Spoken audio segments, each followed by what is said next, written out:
Okay, let's unpack this. Welcome to the deep dive. Today we are plunging into a case that has, well, baffled investigators and haunted a community for years. The disappearance of 17-year-old Brianna Maitland from Montgomery, Vermont, back in March 2004. It's a really compelling one. We've been digging through the available source material for this deep dive, specifically excerpts from the Wikipedia entry detailing Brianna's case. Our mission here, to pull out the absolute most important nuggets of knowledge and insight from this source material. We really want you to walk away with a clear understanding of the timeline, the investigation, and, those frustrating, enduring questions that still surround Brianna's vanishing act. Yeah, picture this. You've got a quiet town in Vermont, a teenager who's just about to finish her education, her GED, and then a seemingly ordinary Friday that somehow just ends. She's gone. Before we really dive into that specific Friday, let's set the stage a bit, give us some background on Brianna herself. She was born October 8, 1986, grew up on a farm in East Franklin, Vermont. And one detail that stands out from the source, something that comes up later, is her background in jiu-jitsu training. Right. That's interesting. The source also mentions that when she turned 17, which was just a few months before she disappeared, she decided she wanted more independence. Yeah, she moved out of her parents' home. She was trying to be closer to friends who actually went to a different high school. So this led to maybe some unstable living arrangements, Yeah. moving between friends' places. Exactly. It wasn't one fixed spot. And she had also dropped out of traditional high school, but importantly, she was actively working on her GED at the time. Okay, and here's a really crucial piece of context from the source. Only about 3 weeks before she vanished, Brianna was actually attacked. It sounds like a pretty serious physical assault. It was. Happened at a party, involved a former friend. She ended up with a broken nose and a concussion. Wow. Did she report it? Yes, she had filed charges related to that attack.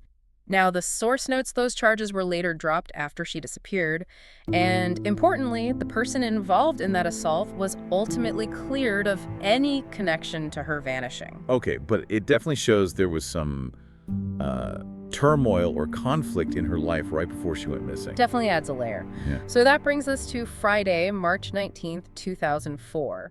This is what's documented as her last known day. Brianna took her GED exam that morning. Successful. The source doesn't explicitly say passed or failed, just that she took it.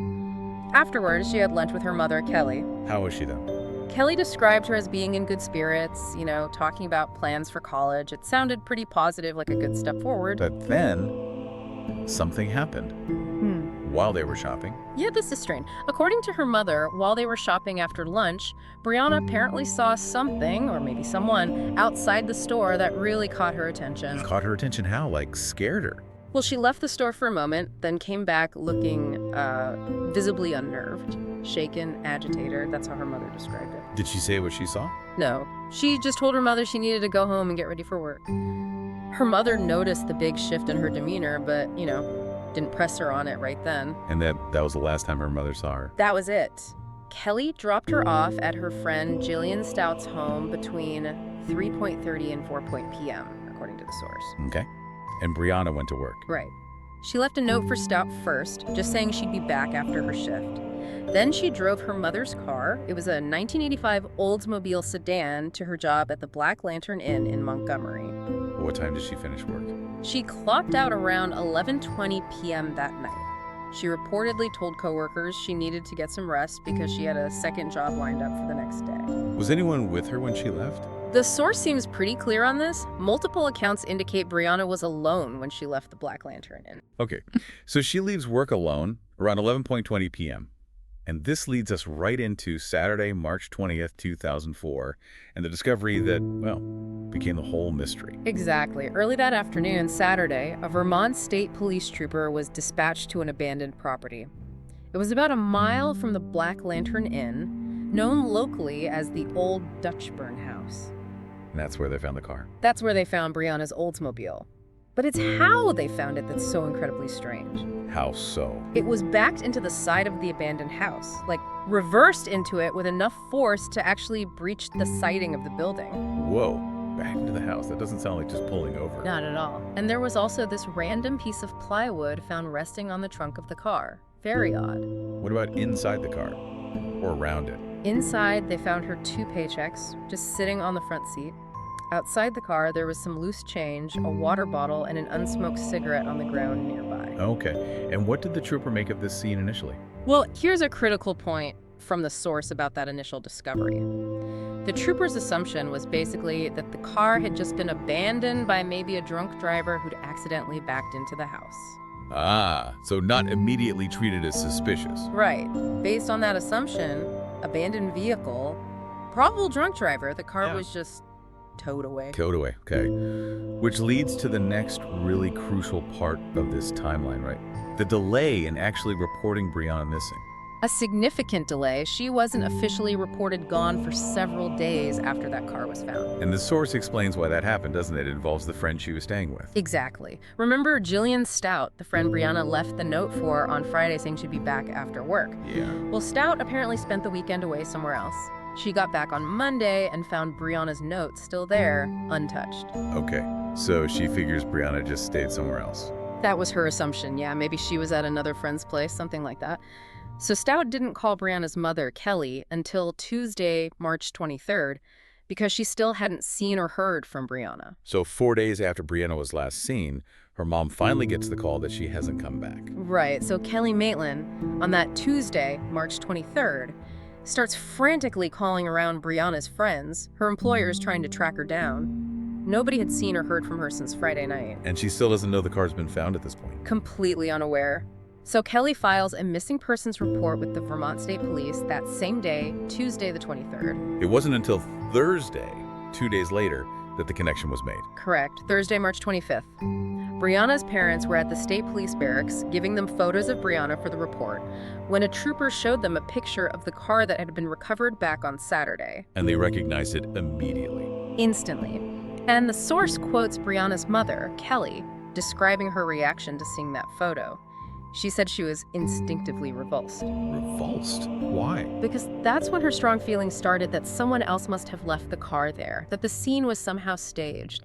She felt Brianna would never, ever leave the car like that, backed into the building. That makes sense. Once the car was officially linked to Brianna, did people come forward who had seen it there earlier? Yes, several witnesses emerged, reporting they'd seen the car at that abandoned house during the night she disappeared, Friday night into Saturday morning. What did they see? The accounts varied slightly on timing. One man said he drove by sometime between 11:30 p.m. Friday and 12:30 a.m. Saturday. He thought the car's headlights might have been on, but he didn't see anyone around. Okay, anyone else? Another man passed between midnight and 12:30 a.m. He specifically recalled seeing a turn signal flashing on the car, but again, didn't see any person. A flashing turn signal? That's odd. Isn't it? Then, much later, around 4 a.m. Saturday morning, one of Brianna's former boyfriends actually drove past the house. He recognized the Oldsmobile, but also stated he didn't see anyone in or around it. Huh. So multiple sightings, different details like headlights or a signal, but consistently, no Brianna. Consistently, no one seen with the vehicle. And then, the source mentions motorists driving by the next morning, Saturday morning, found the whole scene so unusual they actually stopped and took pictures. Pictures. Did they notice anything? One of them reported seeing those items on the ground next to the car. The loose change, the water bottle, and possibly a bracelet or necklace, things that were later collected. Wow. Okay, so let's move into the official investigation itself. The source mentions the police weren't immediately convinced it was foul play. Right, there was some initial skepticism. They apparently considered the possibility that Brianna might just be a runaway, given her age and the recent move out of her parents' house. So what do they do first? Search the area. Yeah, search efforts began around the old Dutch burn house pretty quickly. Police and K-9 units combed the area, but nothing significant turned up. And what about the car? When was it actually processed for evidence? This seems important. It is, and the source highlights a detail that often frustrates families in these situations. Brianna's vehicle wasn't processed by the state crime lab until March 30th, 2004. March 30th, but it's found on the 20th. That's 11 days later, and after it had been towed and sitting in an impound lot for several days. That's a long time. Could evidence have been lost? It certainly raises questions about the handling. After the car was finally processed and returned to the family, Brianna's father made a really significant observation. What was that? He noted that several personal items were still left inside the car. Things you probably wouldn't leave behind if you were planning to run away and start over. Like what? Her ATM card, her eyeglasses, her contact lens case, and even her prescribed migraine medication. Yeah, especially medication and contacts or glasses. I'd likely take those. Exactly. And it's these details, combined with the really bizarre way the car was found and the complete lack of contact from Brianna, that eventually caused law enforcement to shift their perspective. So they moved away from the runaway theory. Yes.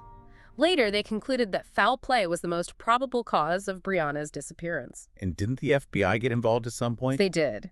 An FBI flyer created for the case around 2007 even explicitly stated that the scene where the car was found may have been staged to look like an accident. So, echoing Kelly's initial gut feeling. And her parents had their own thoughts, right? Yeah.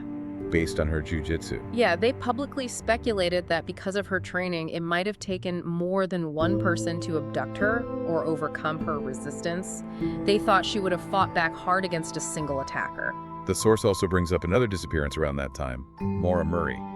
Any connection? That case got huge attention, happening just about a month earlier and maybe 90 miles away in New Hampshire. But the source is clear. Law enforcement officially investigated and determined the two cases were unrelated. Okay. Meanwhile, the Maitland family was trying to keep attention on Brianna's case. Absolutely. They created a website. They offered a reward for information. The source mentions it was $20,000, and a 2017 report said it was still available then, though maybe set to expire that July. Now, the investigation also went down some really dark paths, didn't it? Involving anonymous tips. Extremely dark. Within about a week of Brianna going missing, state police received an anonymous tip. It claimed she was being held against her will in a house in nearby Berkshire. Held by who? The tipster said the house was occupied by local drug dealers. Wow. Did police follow up? They did. This tip led to a police raid on April 15, 2004, so just a few weeks after Brianna vanished. The house was occupied by two men, Ramon L. Ryans and Nathaniel Charles Jackson. Did they find her? No sign of Brianna. They did find drug paraphernalia, cocaine, and marijuana inside. Ryans was arrested on drug charges, but nothing linking them to Brianna's disappearance was found during that raid. Okay, but the source adds some context here. Yeah. About Brianna knowing these guys. Yes. Apparently, some of Brianna's friends had told police that she had recently experimented with hard drugs, specifically crack cocaine, and that she was, at least, an acquaintance of both Ryans and Jackson. So there was a connection, however tenuous. Then came the affidavit. Yeah, later in 2004, police received something even more specific. A signed affidavit that's a sworn written statement from an anonymous person described only as an older female. And this affidavit implicated the same two men, Ryans and Jackson. Directly. It implicated them in Brianna's alleged murder. Oh my God, what did it claim happened? The claims were graphic and frankly horrifying. The affidavit alleged Brianna was murdered about a week after she disappeared. It claimed it happened during an argument with Ryans over money she'd supposedly lent him for crack cocaine. And what did it say happened to her body? It alleged her body was initially stored in a basement, then later dismembered with a table saw and disposed of on a pig farm. Just awful details. That is absolutely horrific. But could the police verify any of this? And that's the absolutely critical part to understand from the source material regarding this affidavit. Law enforcement investigated these claims thoroughly, but they were ultimately unable to corroborate any of it. None of the specific, gruesome details could be verified. So another dead end, essentially. Yeah. It's a disturbing, unproven story. Exactly. And the source mentions the Maitland family reported receiving other chilling, anonymous calls over the years, too. Claims that Brianna was tied to a tree in the woods, or that she'd been disposed of in a lake. Also uncorroborated. Also uncorroborated by investigators. Yeah. So you have these vivid, terrible potential scenarios being thrown out there, but just no evidence to back them up, leaving this awful cloud of unverified information hanging over the case. Okay, shifting gears a bit, let's look at some of the later developments, the source documents, any sightings. There was one potential sighting in 2006. Security footage from a Caesars casino down in Atlantic City, New Jersey, showed a woman who bore a resemblance to Brianna, but she was never positively identified. It remained a maybe. And then there was talk about a possible link to a known serial killer. Right. Years later, in 2012, police looked into a potential connection to Israel Keys. He was a known serial killer who had been active in Vermont, among other places. But that didn't pan out either. No. By late December 2012, just before Keys died by suicide in custody, the FBI officially ruled him out as a suspect in Brianna's disappearance. Okay, what about forensic evidence from the car? Yeah. Anything come from that eventually? Well, on the 12th anniversary of her disappearance, March 2016, investigators revealed something interesting. They had recovered DNA samples from Brianna's car back when it was processed in 2004. But they hadn't announced results back then. No, at that time, in 2016, the results of any testing on that DNA weren't made public. It was just confirmation that they had recovered something. And adding another layer of just weirdness to that discovery site, didn't the house itself burn down? Yeah, the old Dutch burn house, the abandoned building where her car was found, backed into it. It was destroyed in a fire in July 2016. It's erased from the map. But then there was a more recent DNA update, right? In 2022. Yes, a potentially significant, though still somewhat cautious, update came in March 2022. That was nearly 18 years after she vanished. The Vermont State Police announced they had finally found a match to a DNA sample recovered from Brianna's car. A match to who? That's the thing, they didn't release the identity of the person the DNA matched. What police did state was that the DNA belonged to one of 11 individuals who had been previously tested as part of the investigation, and importantly, that this person had been very cooperative. So a known person of interest, or at least someone previously involved, but cooperative. Interesting.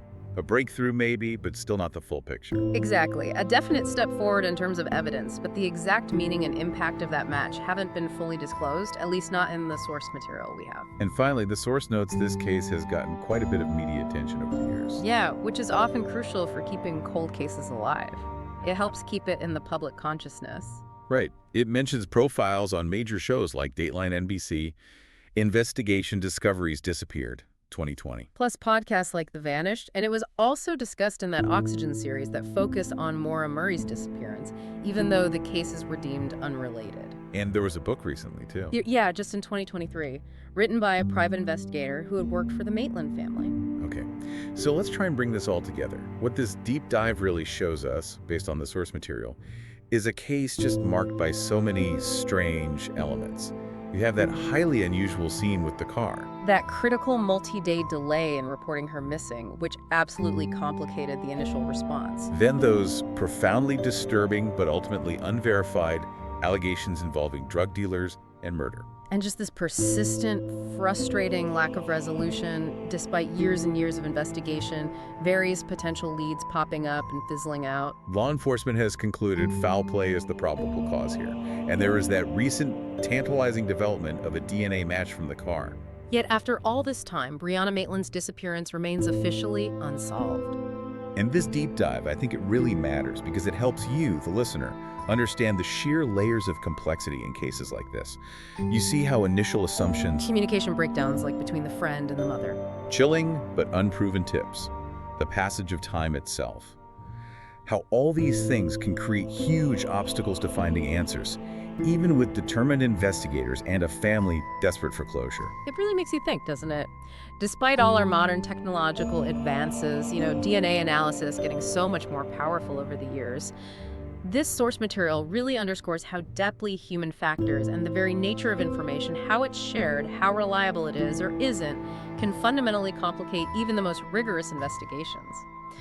So what does that suggest to you about the true nature of solvability in a mystery like this one, where the path forward just seems obscured by so many unknowns and confusing, often contradictory details?